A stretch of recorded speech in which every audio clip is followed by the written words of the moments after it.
नीलावंती के बारे में और एक बात प्रसिद्ध थी कि उसे जानने वाला एक मनुष्य आज भी जीवित है। उसे लोग बाजिन कहते हैं और वह महाबलेश्वर के जंगलों में रहता है। कहते हैं उसकी आयु 1000 वर्ष से भी ज्यादा है।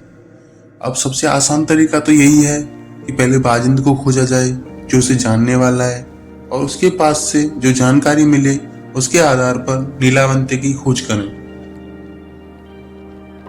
और एक बात आपको बता दूं, जो लोग नीलावंती के पीछे थे वह चाहे जिस भी काल में हुए हों या फिर किसी भी जगह से हों, उनमें एक और समानता थी। वे सभी महाबलेश्वर के जंगलों में जाते देखे गए थे।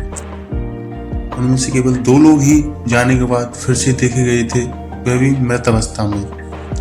बाकियों का, जिनकी संख्या सैकड़ों में हो सकती है, क्या हुआ किसी को नहीं पता, क्योंकि उनका ना शरीर मिला था ना कोई अवशेष। अब इतनी जानकारी मिलने के बाद क्या आप अब भी चाहते हैं कि आप भी उस ग्रंथ की खोज करने जाएं? तो मैं अब आपको उस आखिरी इंसान के बारे में बताता हूँ जो नीलावंती की खोज में गया था। शायद आपको कोई काम की बात मिल जाए जो आपको नीलावंती खोजने में काम आ जाए। उसका नाम राव साहिब था। वह रत्नागिरी के पास एक गांव का जमींदार था। मुंह में चांदी का चम्मच लेकर जन्म हुआ था। कमी किसी बात की नहीं थी। मल्ल थे, इसलिए बल भी था। धन और बल दोनों से वह अपने सामने हर किसी को झुकाना पसंद करता था। बहुत अमीर होने के बाद उसे एक बात की कमी हमेशा खलती थी, एक ऐसी बात जिससे सब सुख होने के बाद भी उसकी कई पुश्तों को अफसोस के साथ जीने के लिए मजबूर किया गया था। इस बात का पता चलते ही वे एक ही बात सोचने लगते थे कि शायद यह किसी तरह से बदला जा सके। वह बात यह थी कि उसके खानदान में बहुत पहले किसी ने केवल गलत फहमी के कारण 7 कुएं भरे जाते इतना सोना और हीरे जवाहरात समुद्र में डुबो दिए थे।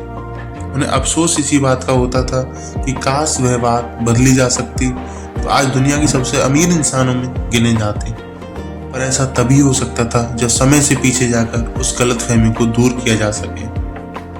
राव साहिब को पहले यह बात पता नहीं थी कि समय में पीछे जाया जा सकता, क्योंकि बुद्धिमान मनुष्य इस तरह की बात सोच भी नहीं सकता जो असंभव हो। पर जैसा कि उसके पहले कई पुश्तों ने किया था, केवल वह उस धन का पता लगाना चाहता था जिसके लिए उसने भी उन्हीं तरीकों को अपनाया था जिसके उसकी पुश्तों ने अपनाया था, जैसे ज्योतिषियों, तांत्रिकों, मांत्रिकों के माध्यम से धन का पता लगाना। लेकिन बहुत कुछ करके भी कुछ हासिल नहीं हो सका था।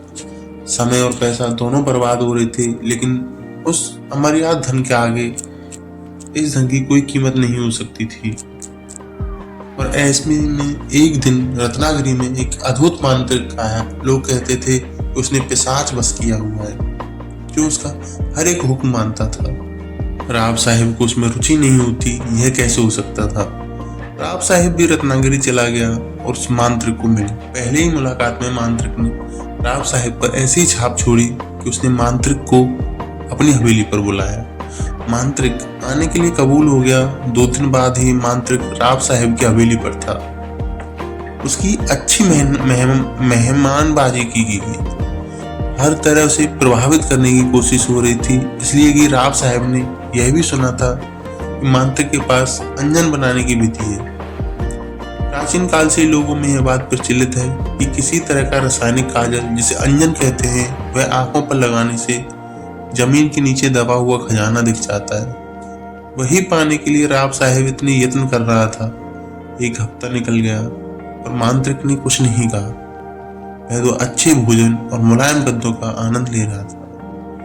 राव साहिब की सब्र का बांध टूटने लगा, लेकिन फिर भी अगर मांत्रिक को बुरा लगा तो कहीं ये मुझे श्राप ना दे दे, इसलिए उसने चुप बैठना ही ठीक समझा।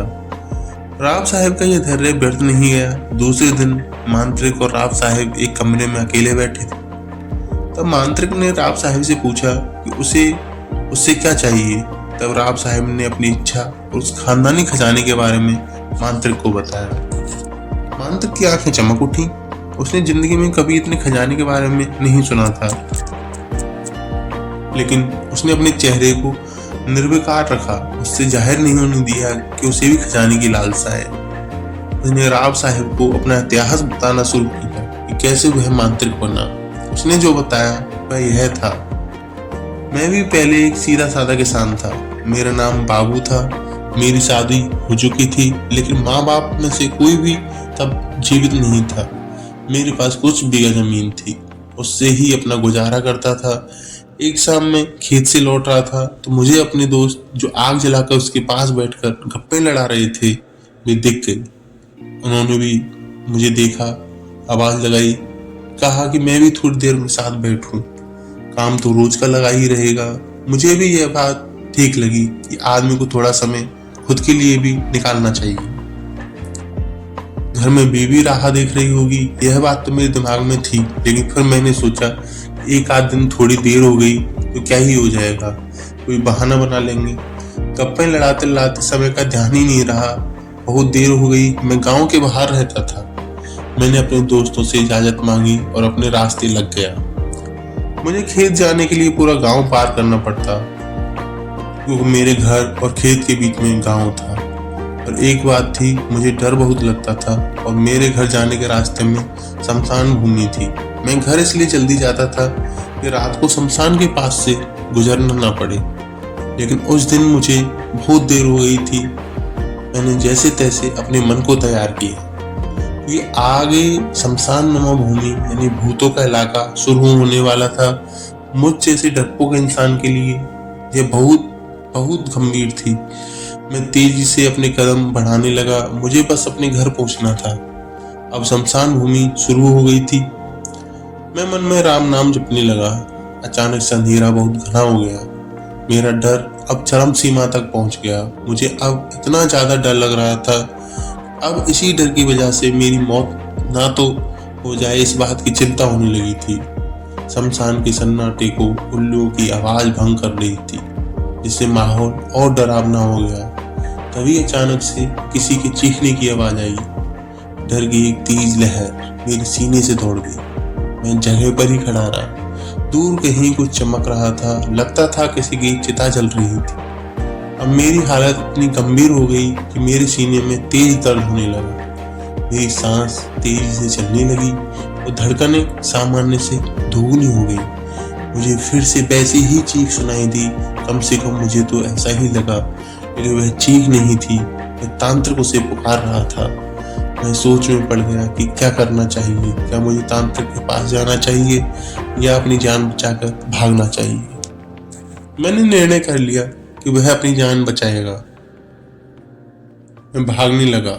मुझे जल्दी से अपने घर जाना था, जहां मैं खुद को महफूज मानता था। थोड़ी ही दूर गया था कि वह तांत्रिक मेरे आगे ही प्रकट हो गया।